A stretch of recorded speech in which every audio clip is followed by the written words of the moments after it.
Bíblia diz: o meu rei é o rei dos judeus. Ele é o rei de Israel. Ele é o rei da justiça. Ele é o rei da história. Ele é o rei do céu. Ele é o rei da glória. Ele é o rei dos reis. Ele é o Senhor dos senhores. Esse é o meu rei. Me pergunto se você o conhece. Meu rei é um rei soberano. Nenhum tipo de medida pode definir seu amor ilimitado. Ele é continuamente forte, inteiramente sincero, eternamente constante. Ele é imortavelmente gracioso, imperialmente poderoso, imparcialmente misericordioso. Você o conhece? Ele é o maior fenômeno que jamais cruzou o horizonte deste mundo. Ele é o Filho de Deus, Ele é o Salvador do pecador, Ele é a peça central da civilização, Ele é incomparável, Ele é único, Ele é a ideia mais elevada em literatura. Ele é a mais alta personalidade em filosofia. Ele é a fundamental doutrina da verdadeira teologia. Ele é o único qualificado para ser um Salvador totalmente suficiente. Me pergunto se você o conhece hoje. Ele supre força ao fraco. Ele é disponível para o tentado e atribulado. Ele se compadece e ele salva. Ele endireita e sustenta. Ele guarda e ele guia. Ele cura o doente, ele purifica leprosos, ele perdoa pecadores, ele absolve devedores, ele liberta os cativos, ele defende o fraco, ele abençoa crianças, ele serve o infortunado, ele considera o idoso, ele recompensa o diligente, ele embeleza o humilde.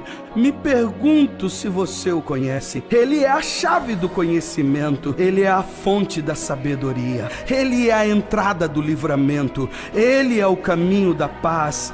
Ele é a rodovia da justiça, ele é a estrada da santidade, ele é o portal da glória.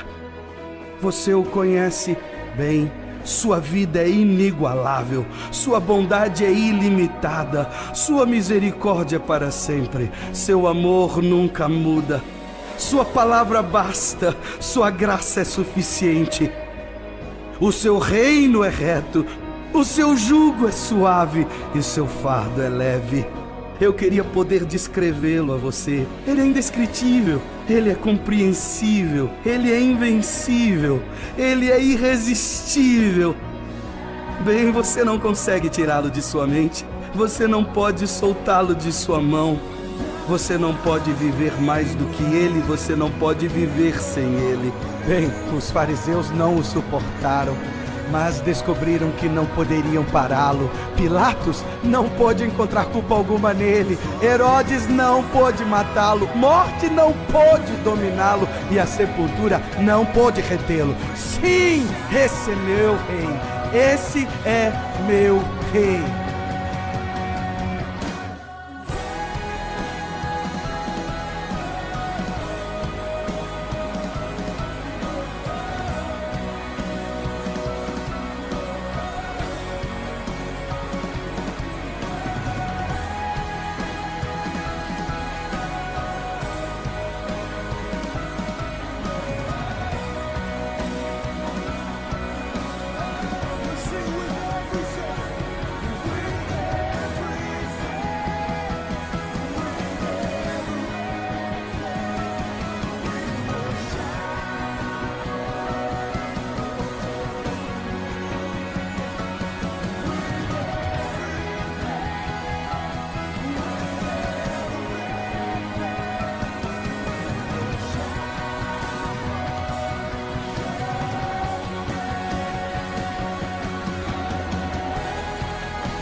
Olá, irmãos, graça e paz.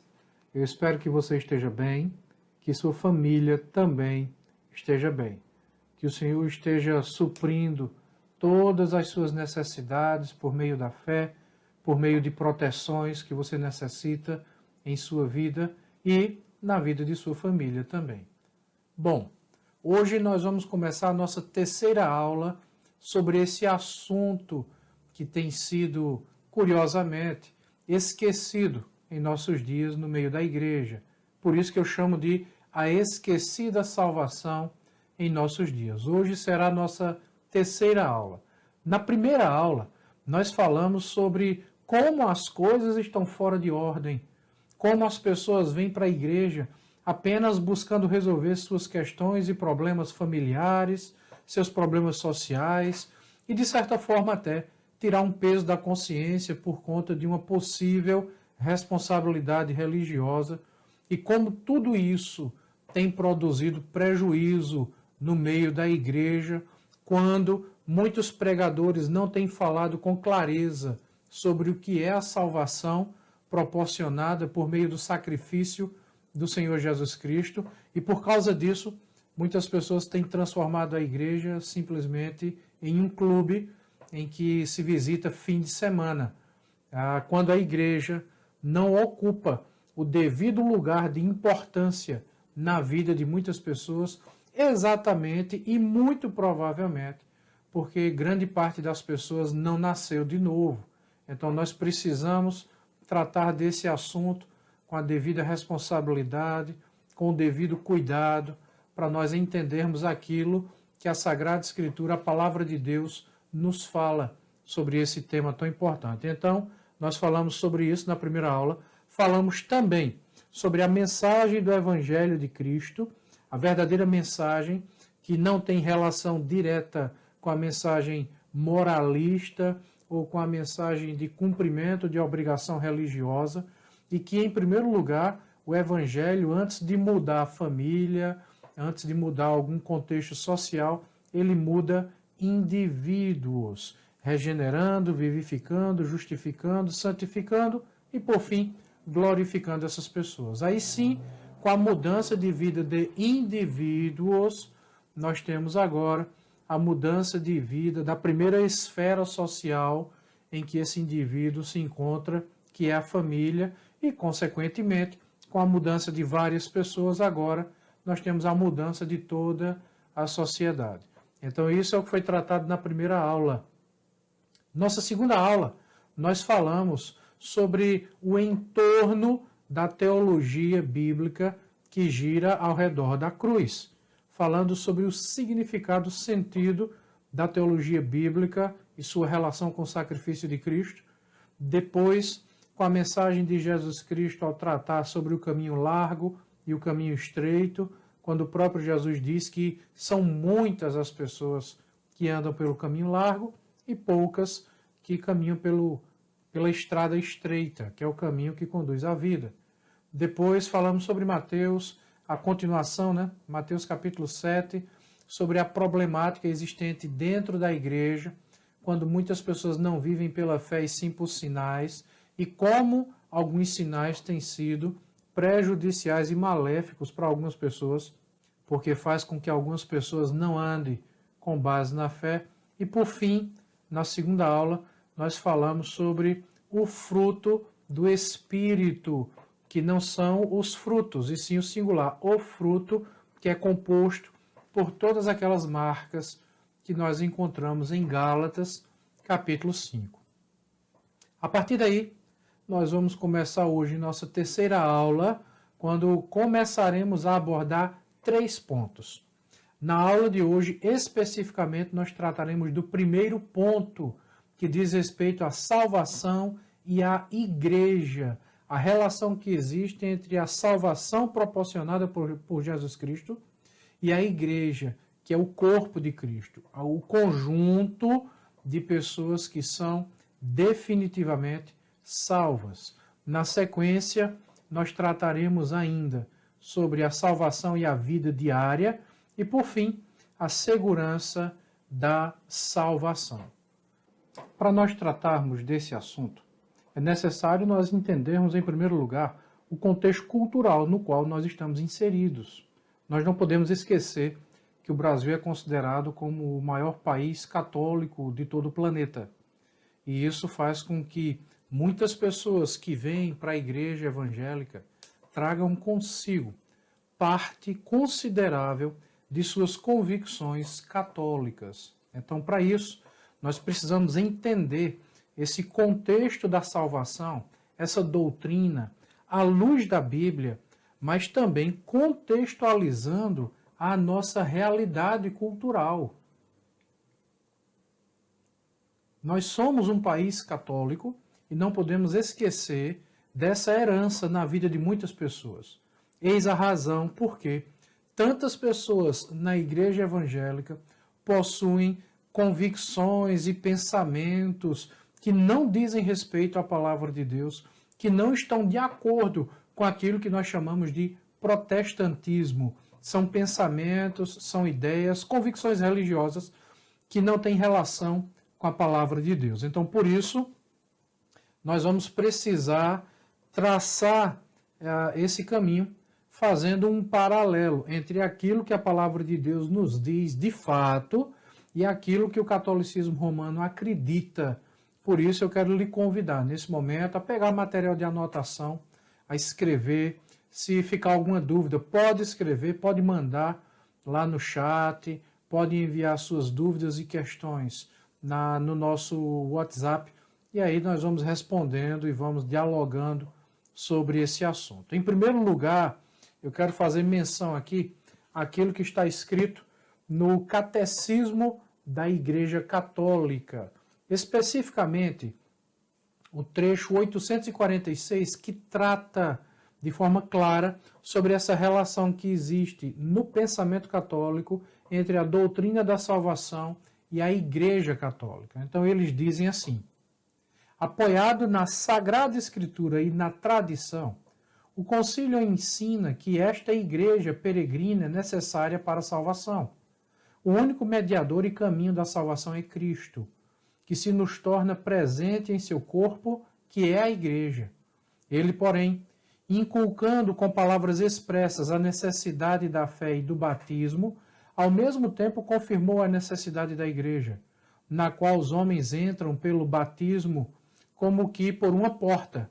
Por isso, não podem salvar-se aqueles que, sabendo que a Igreja Católica foi fundada por Deus por meio de Jesus Cristo como instituição necessária, apesar disso, não quiseram nela entrar ou nela perseverar.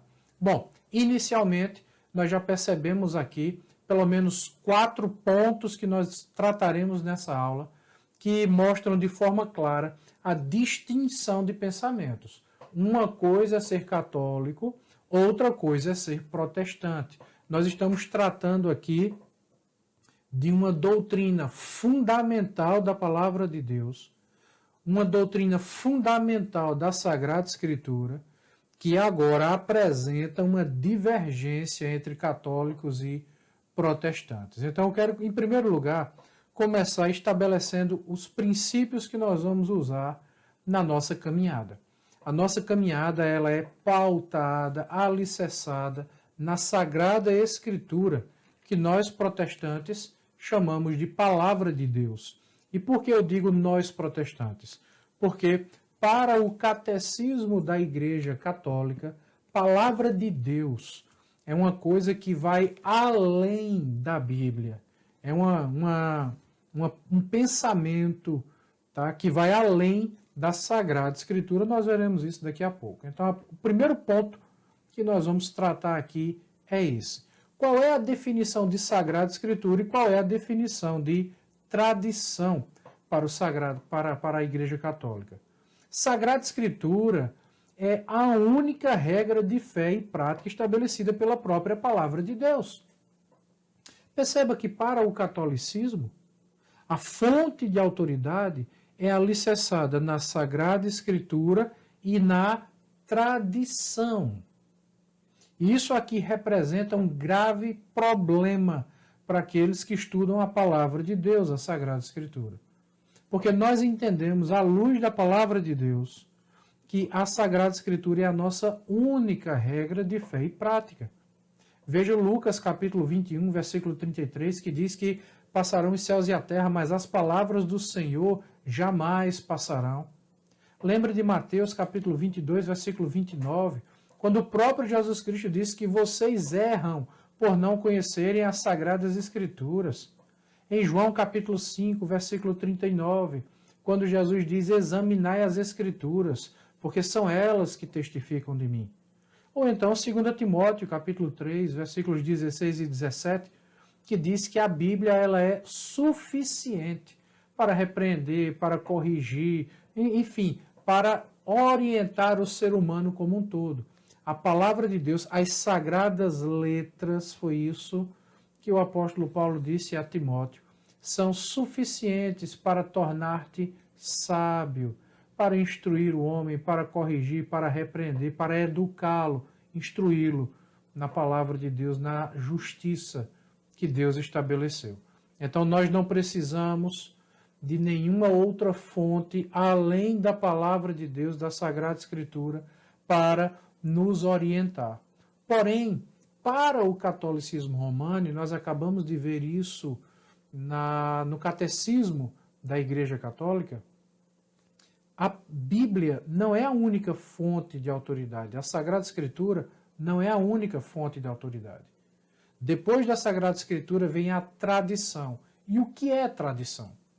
Bom, o conceito mais básico e fundamental de tradição é que é o conjunto de costumes, comportamentos, memórias, rumores, crenças, lendas, música, práticas, doutrinas e leis que são transmitidos para pessoas de uma comunidade, sendo que os elementos passam a fazer parte da cultura, ou seja, tradição é tudo aquilo que é acumulado na história de um povo e que é passado de geração para geração.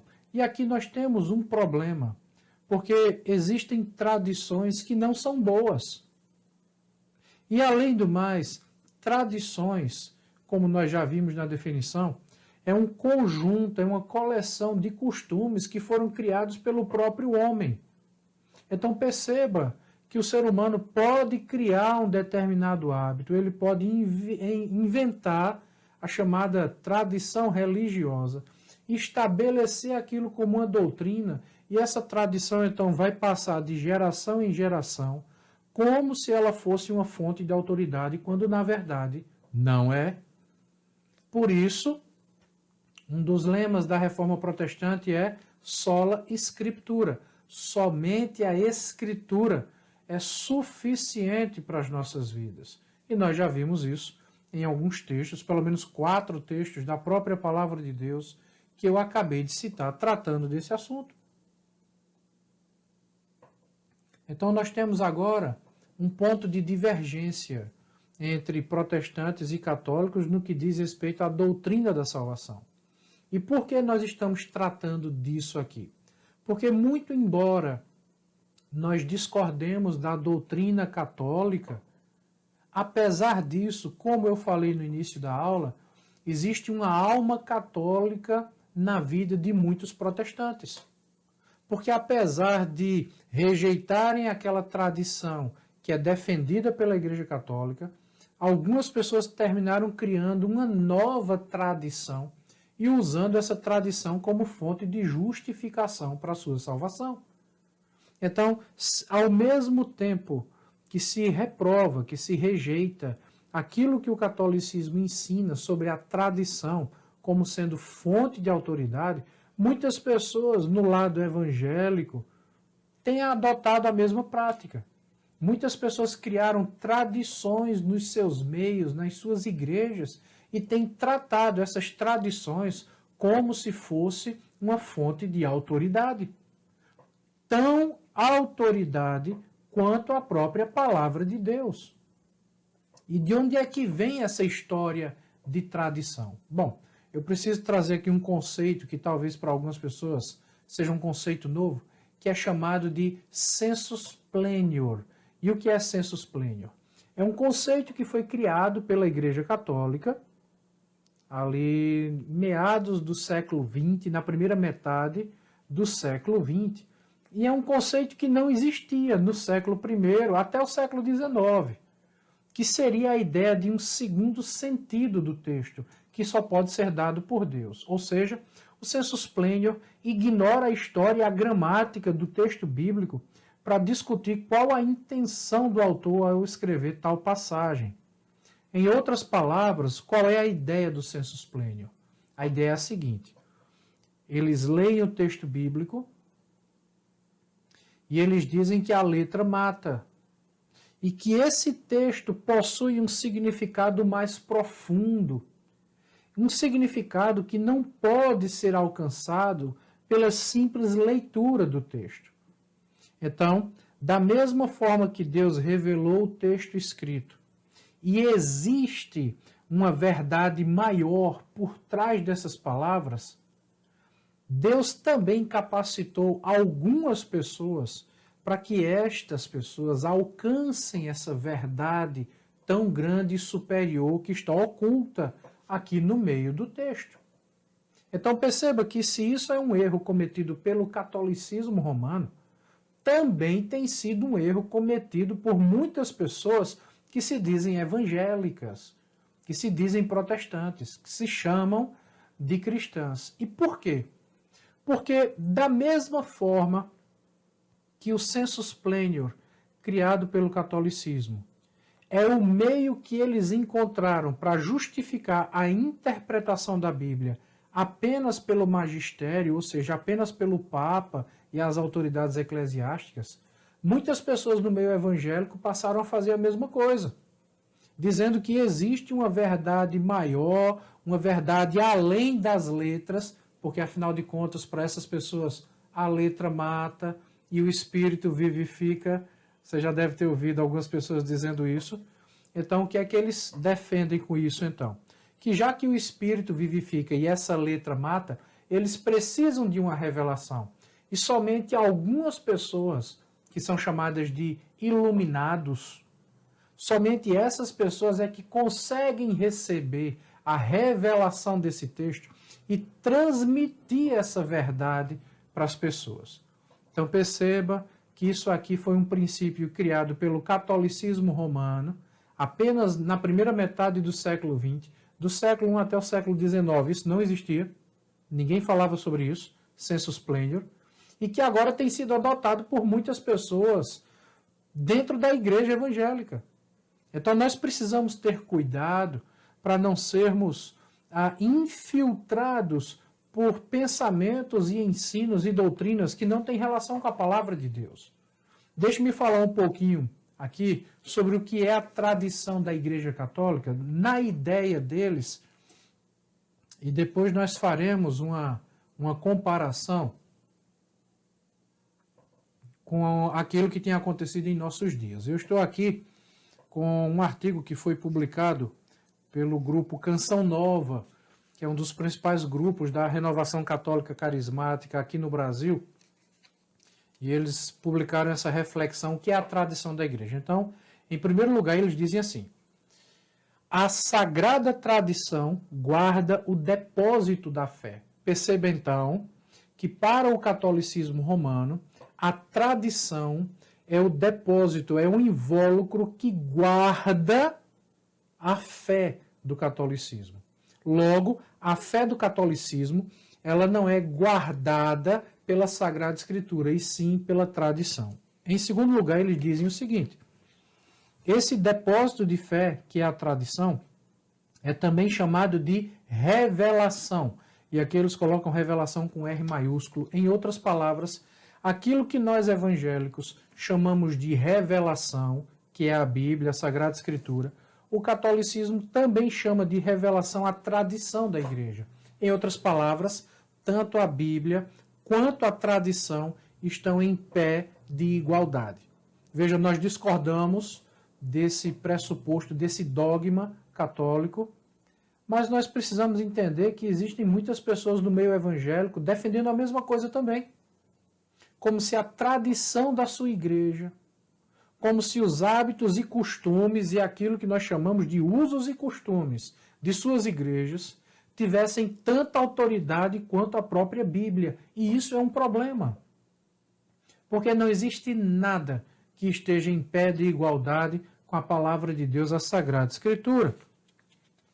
O texto continua dizendo assim: a Sagrada Escritura e a tradição contém, pois, toda a doutrina revelada. Em outras palavras, a doutrina não está contida apenas na palavra de Deus, na Bíblia, mas também na tradição da Igreja Católica. E nós, mais uma vez, discordamos disso, porém precisamos entender que existem muitas pessoas dentro da Igreja Evangélica defendendo a mesma coisa também. É a tradição da nossa igreja. São os costumes da nossa igreja. Como se tradição e costume tivesse o mesmo patamar de autoridade que é a Bíblia, que é a palavra de Deus. Agora veja só um problema maior aqui, na continuação desse artigo, quando ele diz assim: tanto a Escritura, falando da Bíblia, como a tradição são palavra de Deus. Então, para o catolicismo, a tradição também é chamada de palavra de Deus. E aqui nós temos um problema muito sério, um problema muito grave, porque tradição não é palavra de Deus. Tradição é o conjunto de hábitos e costumes que um determinado grupo formulou e manteve ao longo dos anos, transmitindo isso de geração a geração. Então, colocar uma tradição em pé de igualdade com a Sagrada Escritura, a tal ponto de chamar a Bíblia de palavra de Deus e a tradição também de palavra de Deus, é uma distorção absurda. Então, nós não concordamos com isso. Porém, muitas pessoas na igreja evangélica, apesar de não dizerem isso claramente, elas praticam isso claramente. Vamos continuar o texto que diz o seguinte: daí resulta que a igreja não deriva sua certeza a respeito de tudo que foi revelado somente da Sagrada Escritura. Em outras palavras, eles têm outra fonte de autoridade além da Sagrada Escritura. Então, o que o catolicismo romano faz é tirar a autoridade da Bíblia, colocar essa autoridade numa tradição, num conjunto de crenças, de ensinos que foi formulado ao longo dos anos, que foi sendo construído com o passar dos anos. Eles tiram a autoridade da Bíblia, colocam a autoridade na tradição, mas quem é que criou essa tradição? Foram homens. Homens que criaram a tradição. Então, o que está por trás de tudo isso é a ideia de que a autoridade não é completamente de Deus, mas essa autoridade que seria de Deus e da palavra de Deus, ela é colocada em homens, para que esses homens possam determinar certos fatores que devem ser praticados no meio religioso. E por isso eles dizem em letras garrafais: palavra de Deus não é só a Bíblia. É importante que o leitor entenda que a palavra de Deus não é a Bíblia, mas a Bíblia é a palavra de Deus. Foi o que eu acabei de dizer aqui. E ele diz na frente o seguinte: essa é uma premissa fundamental para entender a fé da igreja e aqui da Igreja Católica. Então, em primeiro lugar, eles tiram a autoridade da Bíblia, colocam essa autoridade na tradição e dizem que palavra de Deus não é a Bíblia. Palavra de Deus é a Bíblia e a tradição. São as duas coisas.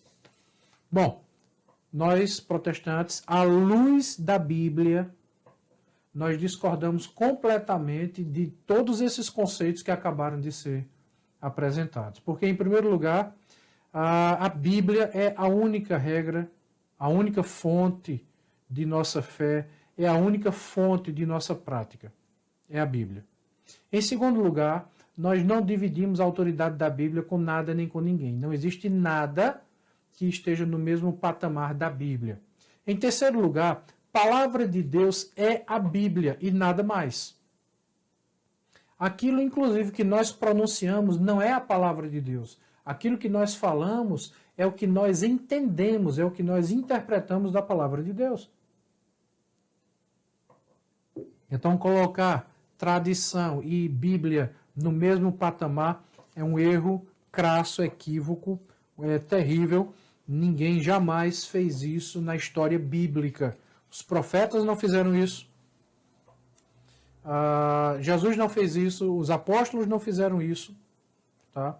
E isso contradiz diretamente o texto de Gálatas, capítulo 1, versículos 8 e 9, quando o apóstolo Paulo diz assim: ainda mesmo que eu ou um anjo venha do céu e vos ensine, vos pregue algo que vá além daquilo que eu vos tenho pregado, e aquilo que Paulo tem pregado está escrito. É a palavra de Deus, é a Bíblia. Então Paulo está dizendo, se eu mesmo contradisser aquilo que está escrito, se até mesmo um anjo vier do céu e ensinar algo diferente disso que está escrito, seja anátema, e a palavra anátema vem de um termo que no original significa amaldiçoado. Seguindo mais à frente, no mesmo artigo, o que é a tradição da igreja, eles dizem o seguinte: todavia, a fé cristã não é uma religião do livro. Veja, aqui eles classificam os cristãos como sendo pessoas que seguem quaisquer outra coisa menos o livro. Vou ler de novo. A fé cristã não é uma religião do livro. Perceba, nós protestantes dizemos que nós somos o povo do livro. Os judeus se autodenominam, com referência ao Antigo Testamento, o povo do livro. O povo de Deus sempre se identificou como o povo do livro. Então, o que nós temos aqui é uma fuga total e completa daquilo que nós chamamos de Bíblia, a Sagrada Escritura, a Palavra de Deus. Então, nós temos um argumento filosófico, um argumento sofismático, aqui é um sofisma, um argumento aparentemente lógico, mas que foge completamente daquilo que a própria palavra de Deus determina e revela sobre si mesma. Nós temos diversos textos da própria Bíblia dizendo: não acrescente nada do que está escrito, não retire nada do que está escrito. O próprio Jesus Cristo está dizendo: olha, não observe tradição. Muito pelo contrário. João Batista condenou a tradição dos fariseus. João escreve condenando a tradição dos fariseus. Mateus escreve condenando a tradição dos fariseus. Jesus também falou sobre ou contra a tradição dos fariseus, porque a fonte de fé e prática não está alicerçada na tradição, mas naquilo que está escrito. Porque aquilo que está escrito é a palavra de Deus, divinamente inspirada, inerrante, infalível e, por isso, suficiente para as nossas vidas. Então, a fé cristã não é uma religião do livro. Bom, se a fé cristã, como está escrito aqui, não é uma religião do livro, então essa fé não é cristã, ela deveria ser chamada de qualquer outra coisa. Porque uma fé que de fato é cristã está alicerçada no livro, e esse livro é a palavra de Deus. E ele continua dizendo mais: não de um verbo escrito e mudo. Então é assim que é tratada a palavra de Deus. A Sagrada Escritura, portanto, é chamada, é interpretada pelo catolicismo romano como um verbo que está escrito e mudo, sem vida. Tá?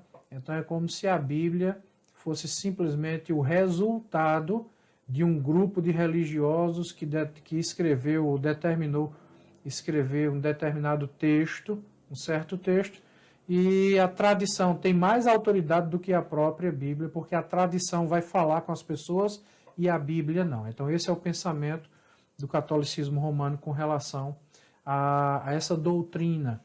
E por que nós estamos abordando isso?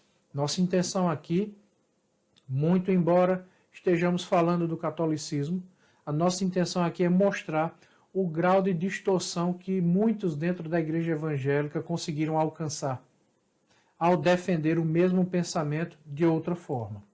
Muito embora muitos que se dizem cristãos, muitos que se dizem evangélicos, muitos que se dizem crentes, discordem de tudo aquilo que nós acabamos de ler, muitos desses que dizem discordar disso, vivem praticando isso. Quando colocam os hábitos, os costumes, usos e costumes, a tradição da igreja, num patamar de autoridade para justificar a sua própria vida, como se isso justificasse a sua salvação. E, de fato, não justifica. Nós não encontramos princípios para justificação. Então, o sensus plenior, na verdade, foi uma doutrina criada pelo catolicismo que pretende dizer o seguinte: existe uma mensagem muito grande, profunda, superior, além daquilo que está escrito. Somente algumas pessoas conseguem alcançar essa mensagem. E quem são essas pessoas? É o magistrado.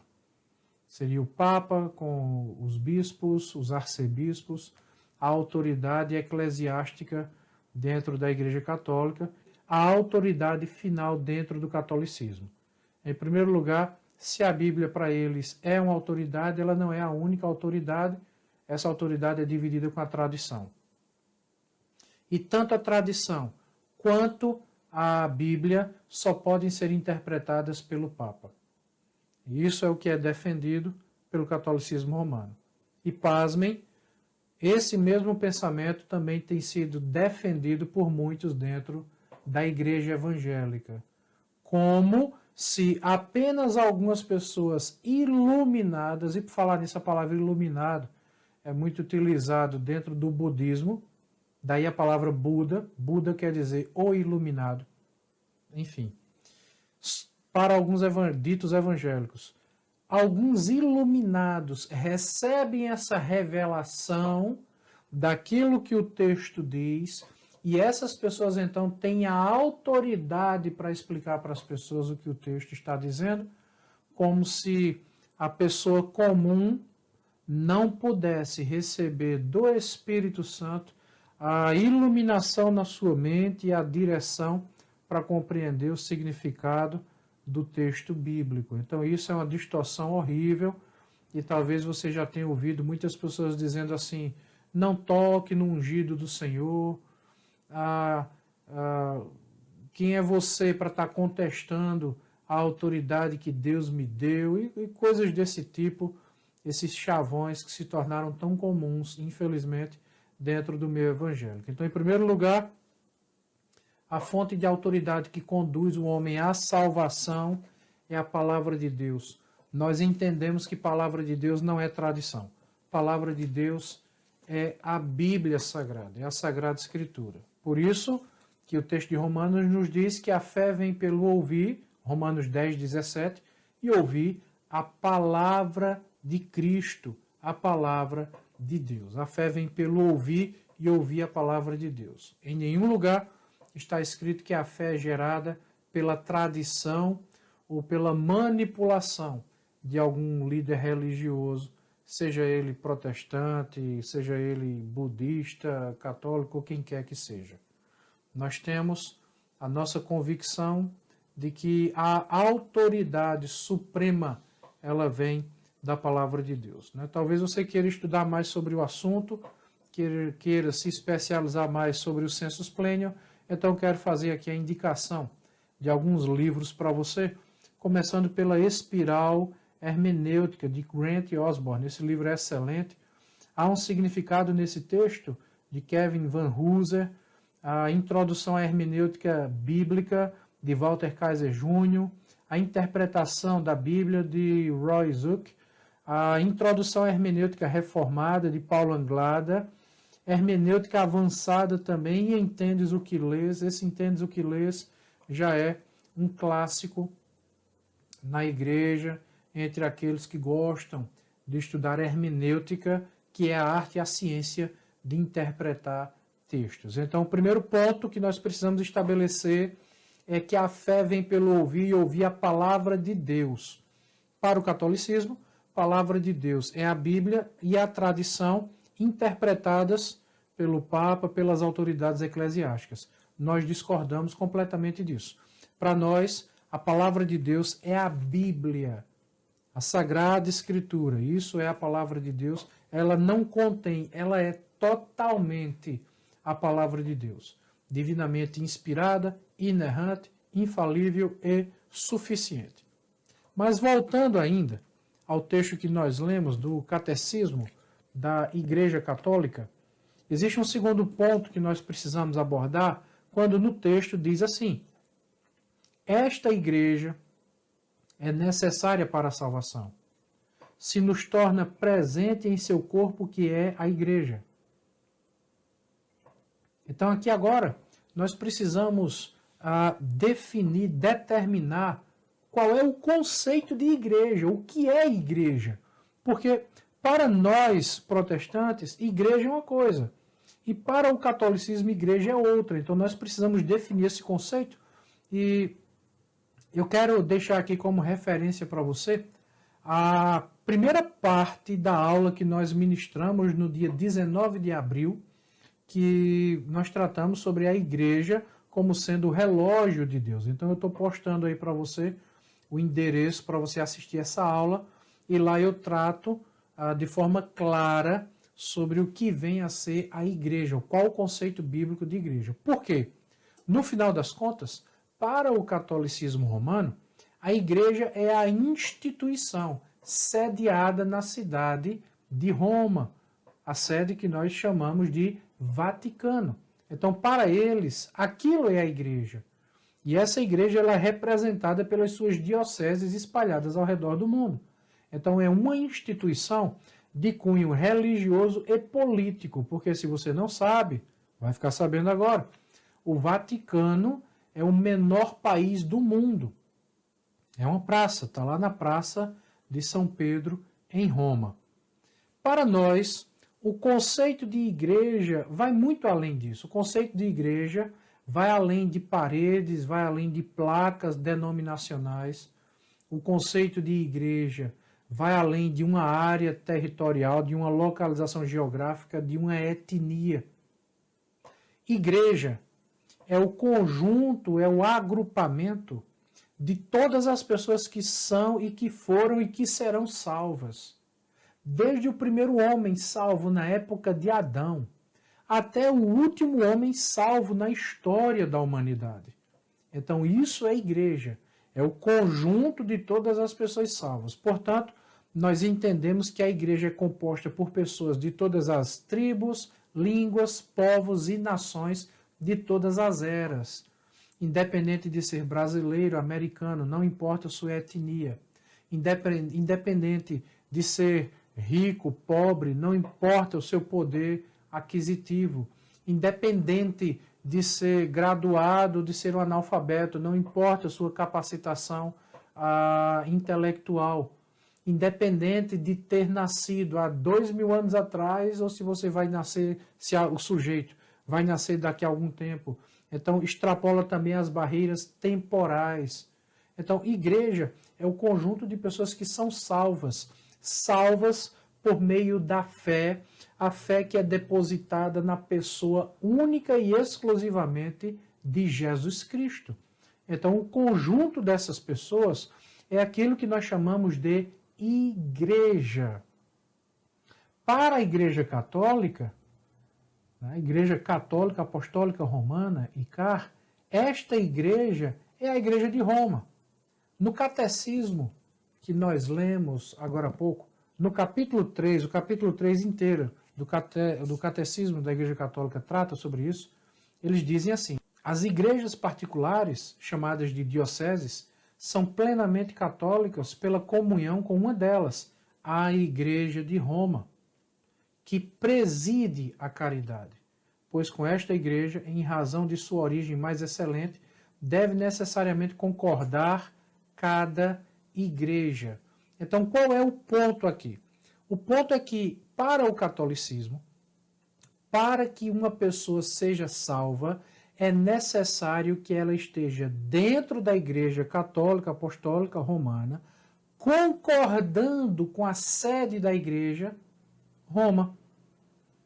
Nós discordamos completamente desse conceito de salvação dentro do catolicismo, Especialmente porque a palavra de Deus diz que a salvação, palavra de Deus, Bíblia, texto escrito, Sagrada Escritura, nos diz que a salvação é concedida por Jesus Cristo e não por meio de uma instituição.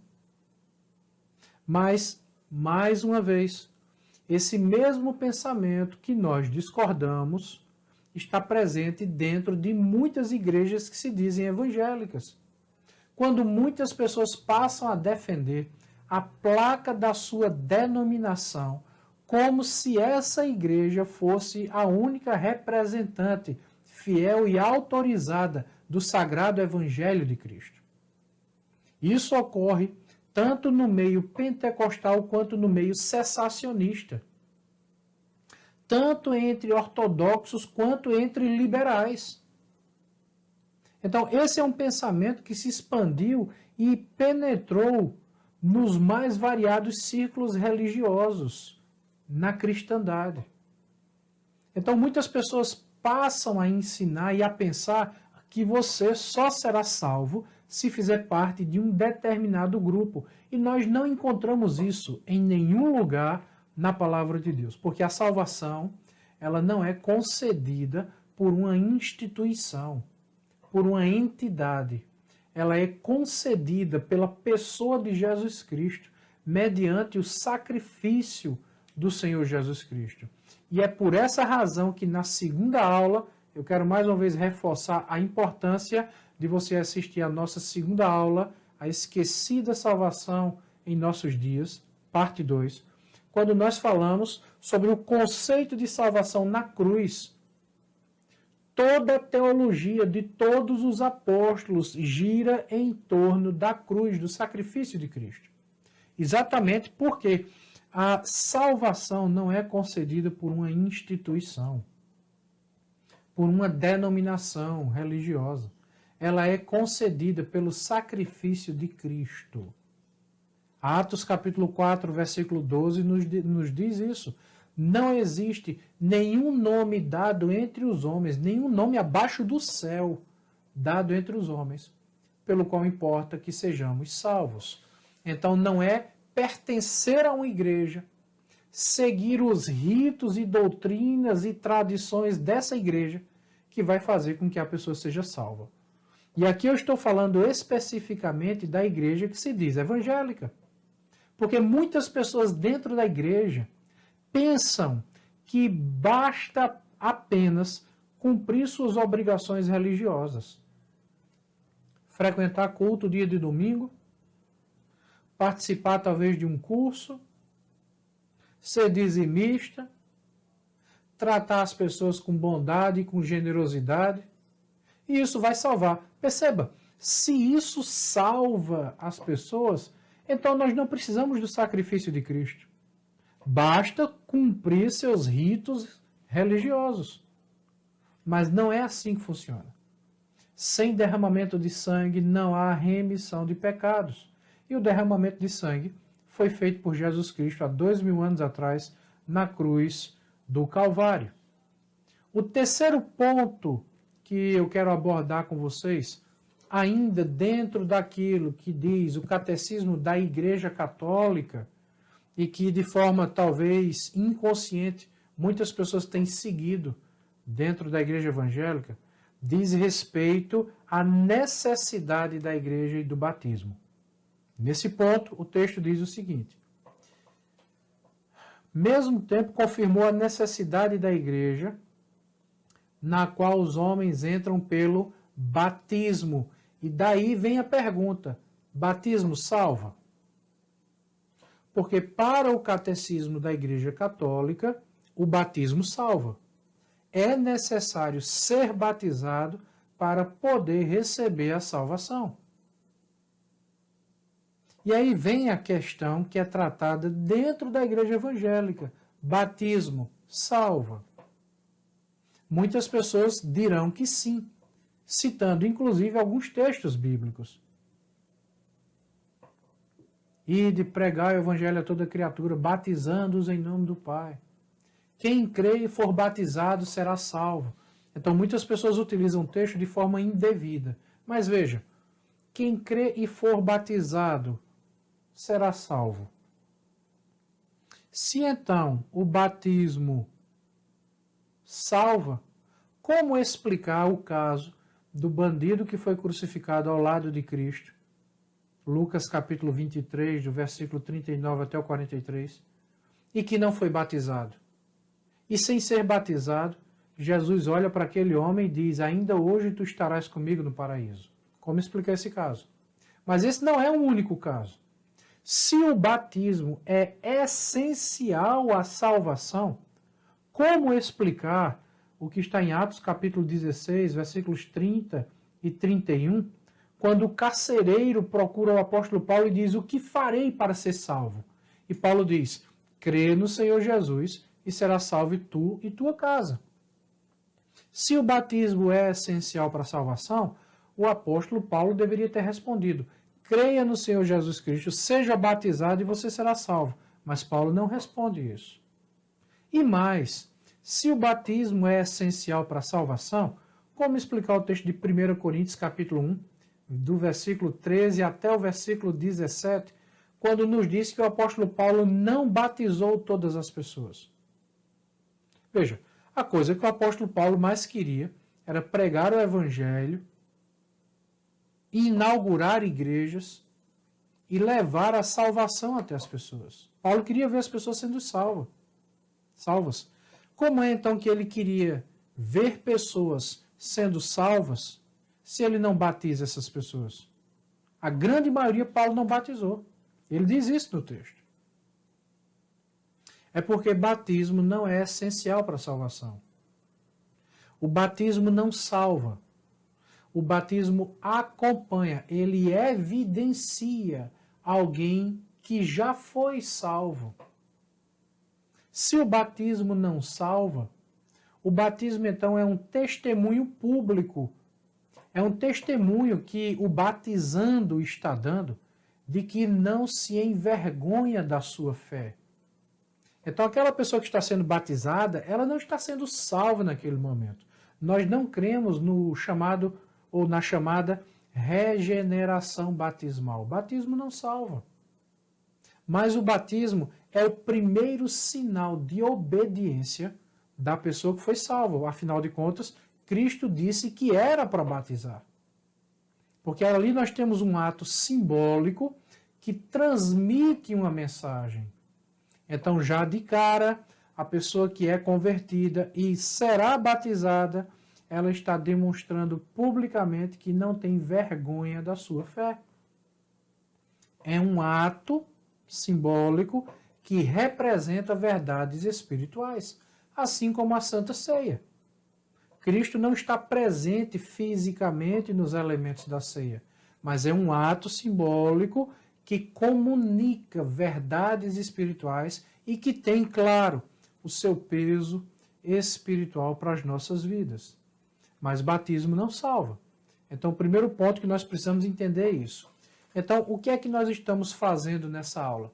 Nós estamos tentando desconstruir alguns conceitos errados que foram colocados na cabeça e no coração de muitas pessoas, para que essas pessoas não fiquem dentro da igreja enganadas, para que elas possam ter acesso à verdade, para que elas possam ter o conhecimento da verdade e entender, de fato, o que é ser salvo. Ser salvo não é frequentar uma igreja. Você não vai ser salvo porque foi batizado. Você não vai ser salvo porque carrega uma Bíblia. Você vai ser salvo pela graça de Deus, pela misericórdia do Senhor, por meio do sacrifício de Jesus Cristo. Então, batismo não salva, mas ele é subsequente à salvação. Os nossos méritos ou as nossas obrigações religiosas não salvam. Nós entendemos que a regeneração batismal é uma distorção. E por fim, o quarto e último ponto do texto que nós lemos do Catecismo da Igreja Católica nos diz o seguinte: por isso, não podem salvar-se aqueles que, sabendo que a Igreja Católica foi fundada por Deus por meio de Jesus Cristo como instituição necessária, apesar disso não quiseram nela entrar ou nela perseverar. Em outras palavras, não será salvo quem não entrar no catolicismo? Será que isso é verdade? Será que tem que entrar no catolicismo para ser salvo? Porque, afinal de contas, tem muito pregador no meio evangélico dizendo a mesma coisa. Olha, a nossa igreja é a menina dos olhos de Deus. Será?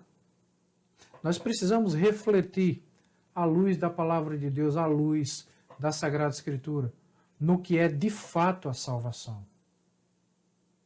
E dentro desse entendimento, dessa compreensão do que é a salvação, nós precisamos refletir também sobre o papel da igreja nesse processo.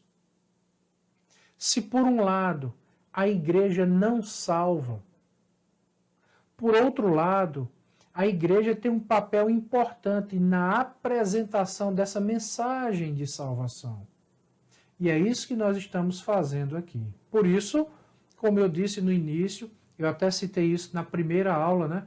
Todas as coisas estão fora do lugar, conceitos, valores estão fora do lugar. Nós estamos colocando cada coisa no seu devido lugar, ordenando cada coisa da maneira como tem que ser.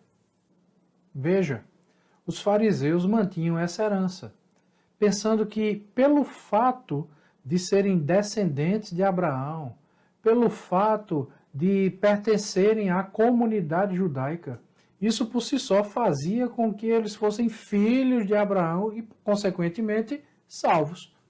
Mas em Mateus capítulo 3, versículo 9, nós encontramos a reprovação desse pensamento. Em João capítulo 8, do versículo 31 ao 42, nós encontramos a reprovação desse pensamento.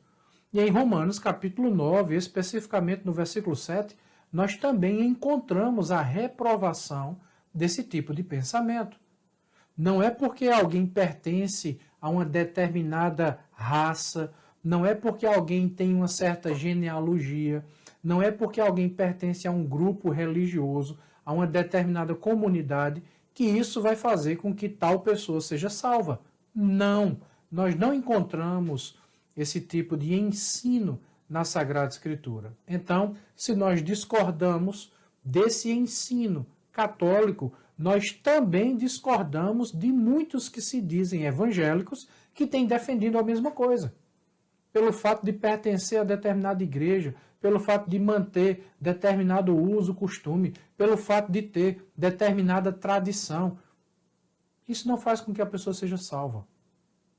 Talvez até seja uma tradição boa, talvez seja até uma tradição digna de ser mantida, uma tradição saudável, uma tradição que faz bem, que ajuda a preservar bons hábitos e costumes. Talvez a tradição até seja boa, dependendo de qual seja a tradição. Mas o fato de guardar ou não determinada tradição não vai fazer com que a pessoa seja salva ou não, porque a salvação não depende de uma comunidade religiosa, a salvação não depende de uma prática religiosa, a salvação não depende de uma tradição, a salvação depende da obra de uma pessoa, e essa pessoa se chama Jesus Cristo. Por isso não depende de quem quer ou de quem queira, mas do Senhor.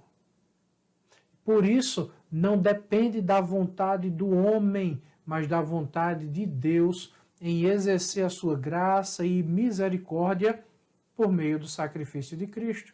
Porque, como diz a Sagrada Escritura, sem derramamento de sangue não há remissão de pecado. Uma outra coisa que nós precisamos observar é o que a palavra de Deus nos mostra nos capítulos 17 e 18 do texto de Apocalipse.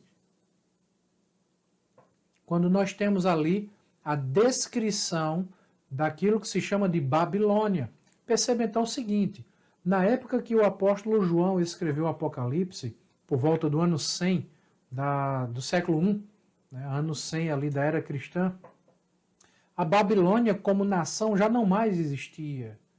Então João não está falando de uma Babilônia física, da nação babilônica, mas dos hábitos e costumes que foram criados na época da Babilônia e que foram mantidos ao longo da história da humanidade.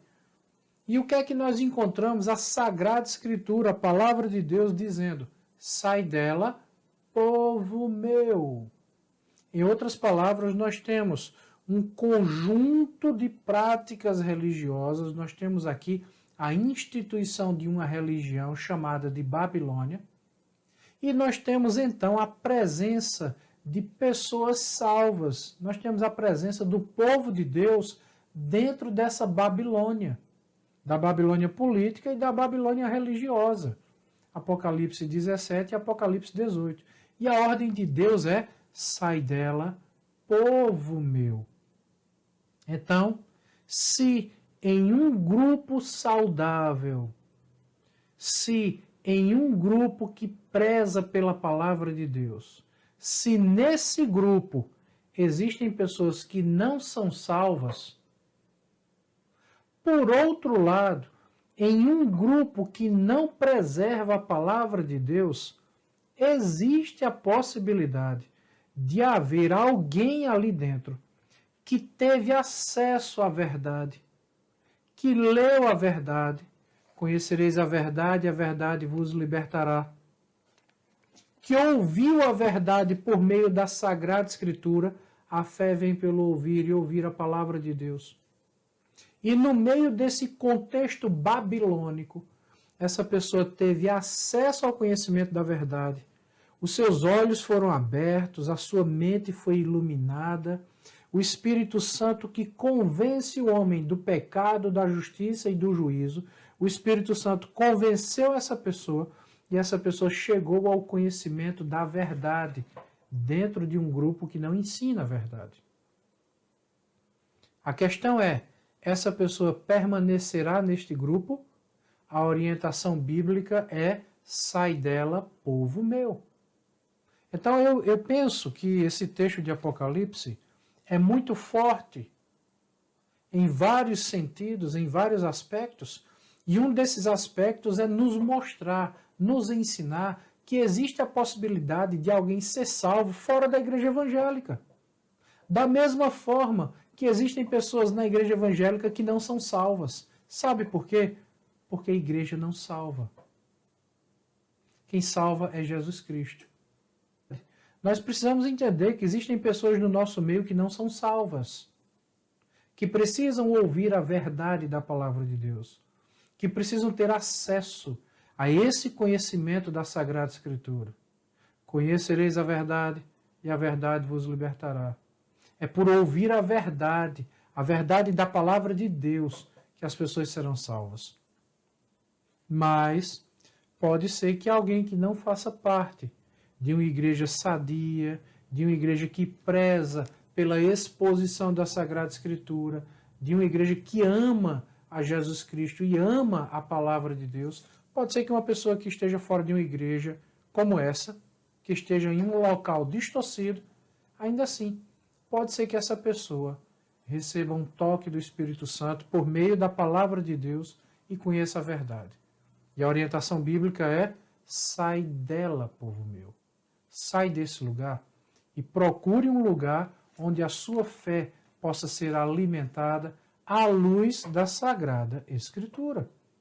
Então essas são as orientações que nós temos pela palavra de Deus. Agora, se a igreja não salva, e de fato não salva, qual o papel da igreja em todo esse processo?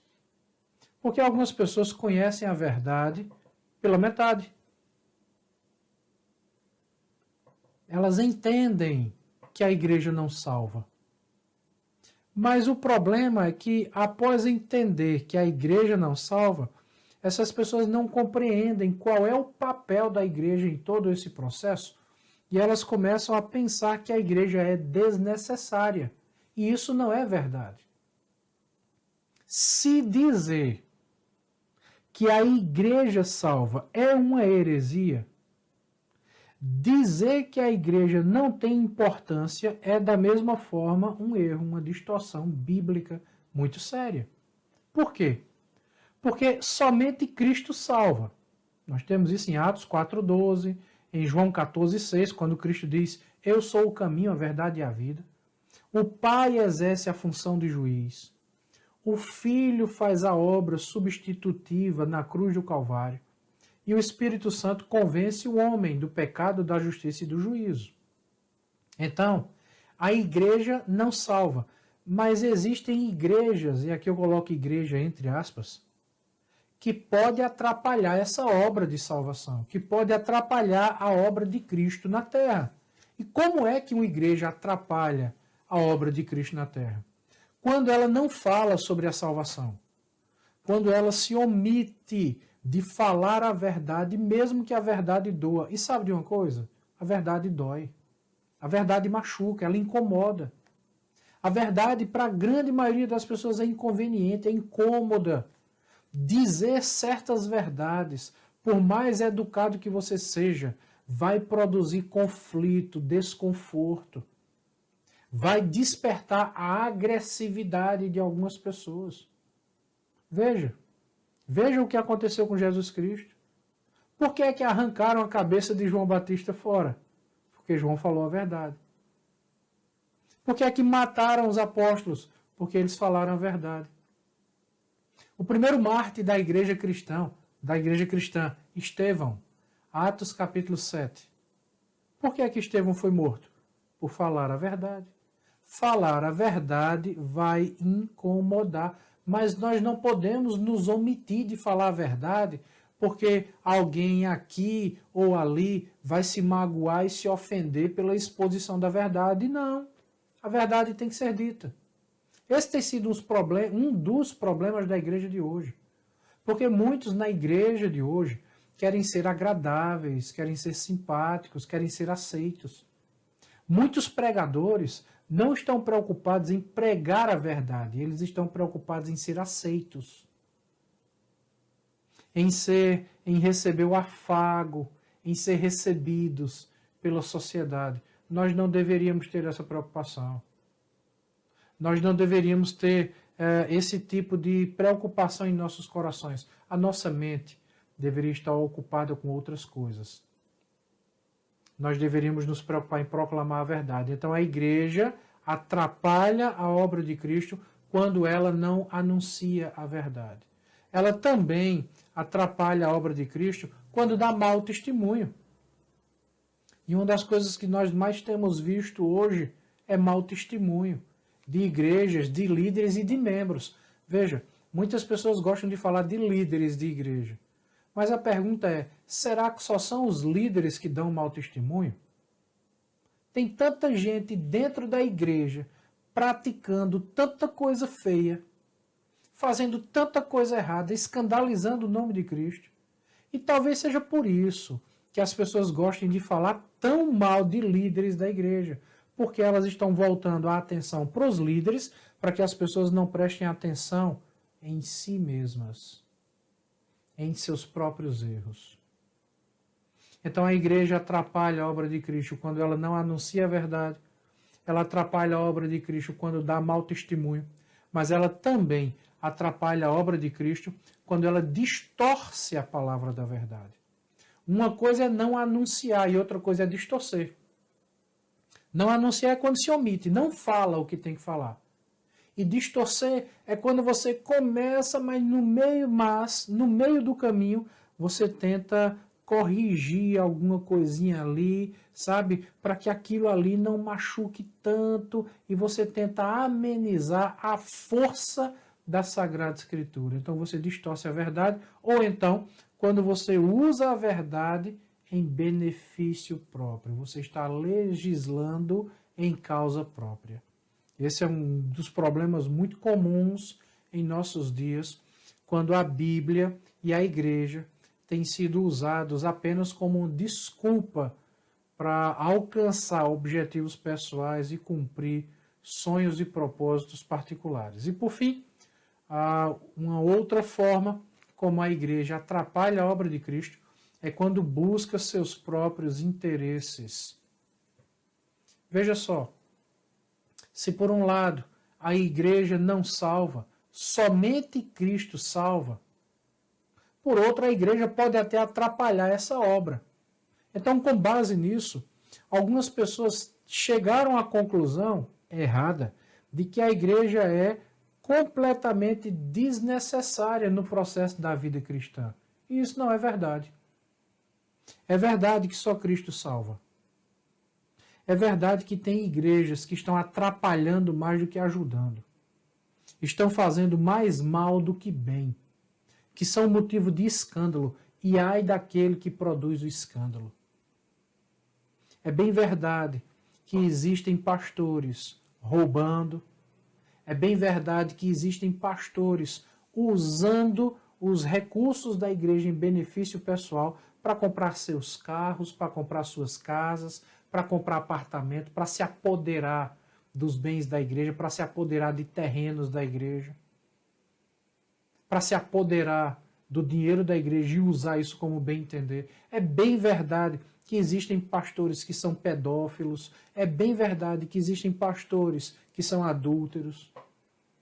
Da mesma forma que existem membros de igreja, pessoas que frequentam a igreja, que têm problemas seríssimos com pornografia, com adultério, com roubo, com usurpação, estelionatários.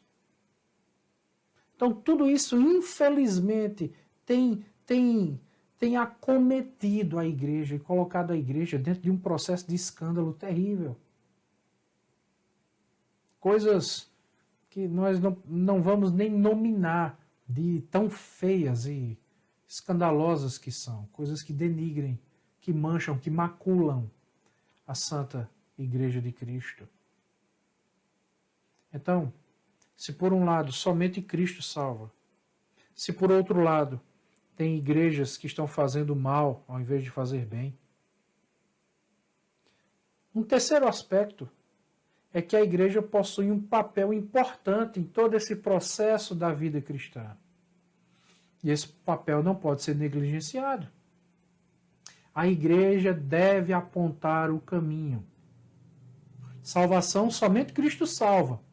Mas existe um propósito triplo da igreja. E eu falei sobre isso quando eu tratei da igreja sendo o relógio de Deus. A igreja é o relógio de Deus.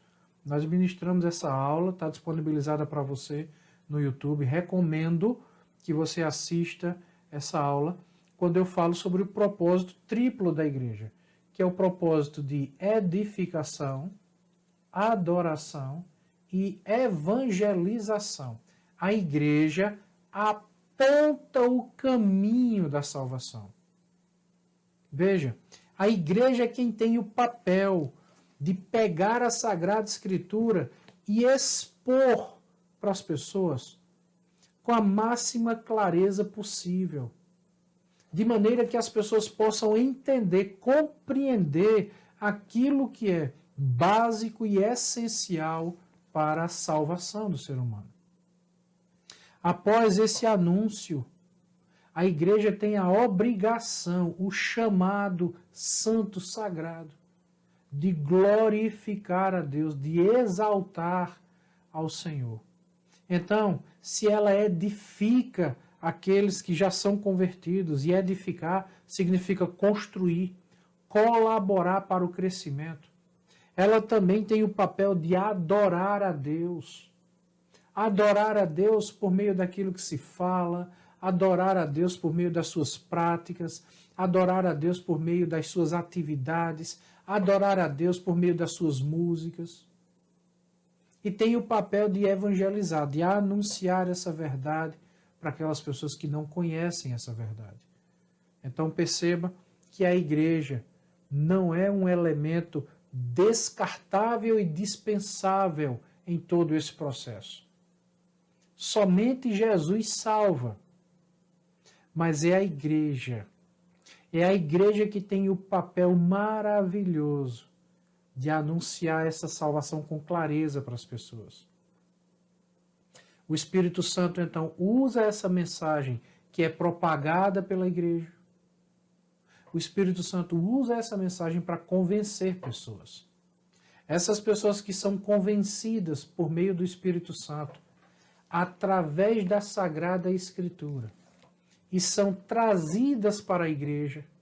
A igreja agora tem um papel essencial, fundamental, de ajudar essas pessoas a crescer na fé, a amadurecer no seu cristianismo, a ajudar essas pessoas no processo de discipulado para que elas pareçam mais com Cristo, para que elas pensem como Cristo, para que elas falem como Cristo, para que elas se comportem como Cristo, para que elas tenham sede de Cristo, para que elas cresçam. A igreja tem um papel fundamental de ajudar a sociedade a se tornar uma sociedade melhor.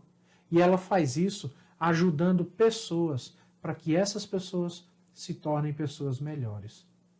Então, por fim, se a igreja não salva, e de fato não salva, quem salva é Cristo, ela tem o papel de anunciar essa verdade e de cuidar das pessoas que abraçam essa verdade e que amam essa verdade.